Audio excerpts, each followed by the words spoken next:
మహాశివరాత్రి రాబోతోంది. అవును. మహాశివరాత్రి అంటేనే ప్రతి ఒక్కరూ ఉపవాసం ఉంటారు. ఉపవాస దీక్ష చేస్తూ ఉంటారు.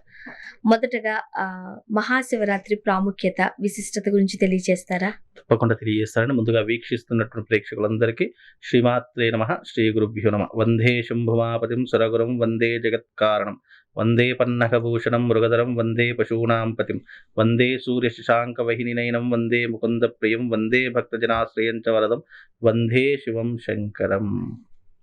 జగత్తుకి అంతటికీ కూడా తల్లిదండ్రులు శివపార్వతులు అని చెప్తూ ఉంటాం. హ్మ్. అయితే జన్మానికి ఒక శివరాత్రి అని శాస్త్రం పేర్కొంది.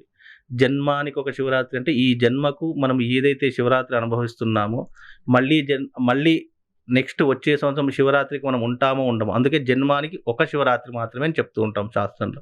కాబట్టి వచ్చేటటువంటి ఈ శివరాత్రి చాలా అత్యద్భుతమైనటువంటి శివరాత్రిగా చెప్పడం జరిగింది. తిథి, వార, నక్షత్ర, ముహూర్త, యోగ కరణాలతో కూడుకున్నటువంటి శివరాత్రిగా పరిగణించడంతో పాటు అమావాస్యకు ముందుగా వచ్చేటటువంటి శివరాత్రి చతుర్దశియుక్త శివరాత్రి అనేటటువంటిది అత్యద్భుతమైనటువంటి శివరాత్రి. అయితే ఈ శివరాత్రి అనేటటువంటిది చాలా మట్టుకు జాగరణ, ఉపవాస దీక్షలు, హ్మ్. అలాగే ఎన్నో రకాలైనటువంటి దైవిక కైంకర్యాలు, ఎన్నో రకాలుగా భగవంతుని సేవిస్తూ ఉంటూ ఉంటారు. అయితే ఈ శివరాత్రి రోజున ప్రతి ఒక్కరూ కూడా తప్పకుండా ఆచరించవలసింది ఏమిటి అంటే శివ పంచాక్షరి జపాన్ని ప్రతి ఒక్కరూ ఆ రోజు మొత్తంలో కనీసం ఒక 1000 సార్లైనా జపం చేసుకోవడం చాలా విశేషం. రోజు చేసేదానికి, ఈ రోజున చేసేదానికి చాలా ప్రత్యేకత ఉంటుంది.